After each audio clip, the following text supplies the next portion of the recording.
Bismillahirrahmanirrahim. Assalamualaikum warahmatullahi wabarakatuh.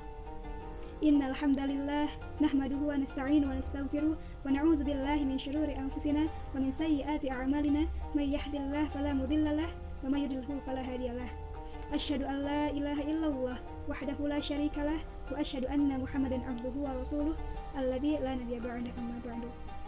Pertama-tama, marilah kita panjatkan puji beserta syukur kita kehadirat Allah Subhanahu wa taala yang mana atas berkat rahmat, hidayah, ridha, cintanya kita masih bisa diberi kesempatan untuk menikmati waktu di dunia dengan mengumpulkan amal ibadah. Tak lupa salawat beserta salam, tak lupa kita junjungkan kepada Nabi besar Muhammad sallallahu alaihi wasallam yang berkat perjuangan beliaulah kita bisa merasakan indahnya Islam. Ya, insyaallah pada kali ini saya akan membawakan materi yang berjudul wanita yang lembut tutur kata dan perangainya. Wanita identik dengan keriuhan, karena memang mereka diberikan kemampuan untuk mengolah kata-kata. Apa saja bisa dijadikan bahan obrolan, dalam keadaan apapun, dimanapun, masih bisa bercakap-cakap. Bahkan, ketika iqamah telah selesai dikumandangkan, dan sholat telah siap didirikan, masih sempat-sempatnya mengucapkan sesuatu yang tidak ada hubungannya dengan ibadah sholat. Michael Gurian mengatakan dalam bukunya, daerah korteks otak pada pria lebih banyak tersedot untuk melakukan fungsi-fungsi spasial dan cenderung memberikan porsi sedikit kepada daerah korteksnya untuk memproduksi dan menggunakan kata-kata. Kumpulan saraf yang menghubungkan otak kiri dan kanan atau corpus callosum pada otak pria itu lebih kecil seperempat ketimbang otak perempuan. Bila otak pria hanya menggunakan belahan otak kanannya, otak perempuan bisa memaksimalkan keduanya. Itulah mengapa perempuan lebih banyak berbicara ketimbang otak laki-laki. Kemudian dalam penelitian pun disebutkan perempuan menggunakan sekitar 20.000 kata per harinya, sementara laki-laki hanya 7.000 kata per harinya. Sungguh jauh berbeda ya perbandingannya. Tetapi meski demikian, tentulah tidak lalu menjadikan alasan bagi wanita untuk seenaknya berbicara dan meluapkan perasaan dengan kata-kata.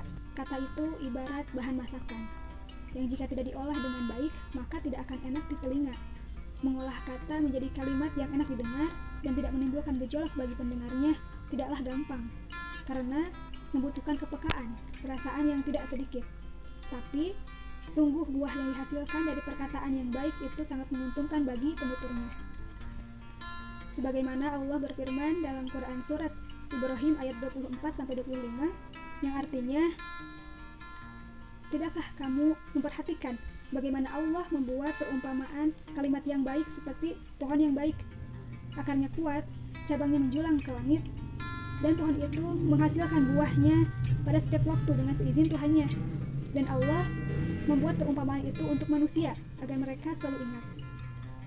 Hadirin rahimakumullah, wanita yang mulia tentu akan menjaga tutur kata, tidak akan asal ceplos-ceplos, yang kalau ketawa, mulutnya terbuka selebar-lebarnya dengan suara yang membahana ke segala pemburu. Na'udzubillahi min dzalik.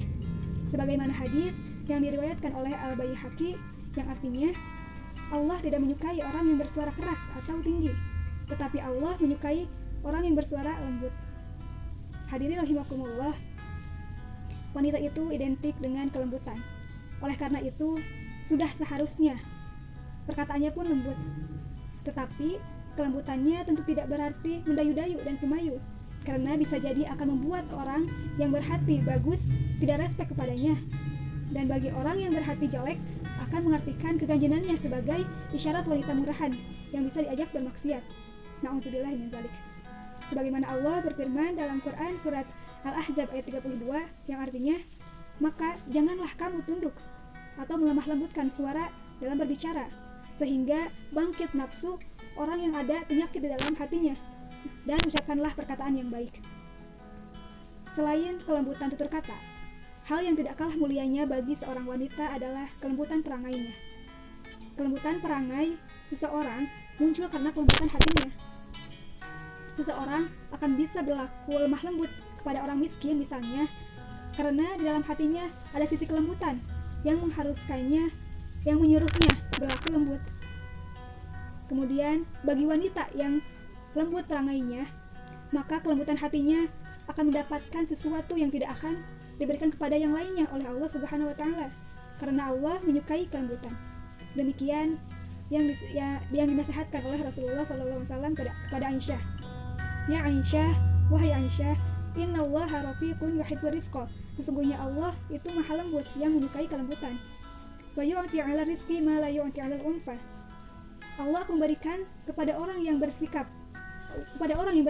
lembut sesuatu yang tidak akan diberikan kepada orang yang bersikap kasar atau keras.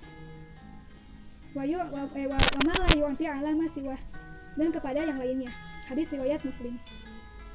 Hadirin rahimakumullah, kelembutan hati yang dimiliki oleh seorang wanita yang kemudian menggerakkan kelembutan perangainya adalah sumber kekuatan yang akan bisa menggerakkan banyak orang untuk menghormati dan mencintainya tanpa dibuat-buat dan dipaksakan. Sebagaimana Allah berfirman dalam Quran Surat Ali Imran ayat 159 yang artinya, dan berkat rahmat Allah, engkau Muhammad berlaku lembut terhadap mereka.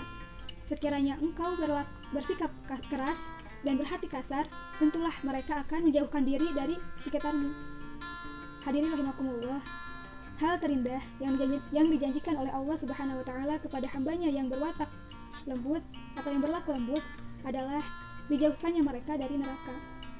Sebagaimana hadis yang diriwayatkan oleh Ahmad, "Hurima 'alan nar kullu hayyin sahlin qaribin minan nas." Diharamkan masuk neraka setiap orang yang berwatak lembut, mudah dan akrab dengan orang lain, dengan manusia. Masya Allah ya, begitu banyak karunia Allah yang akan diberikan kepada hambanya yang berwatak lembut. Wallahu a'lam bishawab. Mungkin cukup sekian dari saya, kurang lebihnya mohon dimaafkan. Kebenaran datangnya dari Allah dan kesalahan murni datangnya dari saya pribadi. Ditutup dengan doa, Rabbana atina fid dunya hasanah wa fil akhirati hasanah wa qina adzabannar. Subhanakallahumma wa bihamdika asyhadu an la ilaha illa anta astaghfiruka wa atubu ilaik. Wassalamualaikum warahmatullahi wabarakatuh.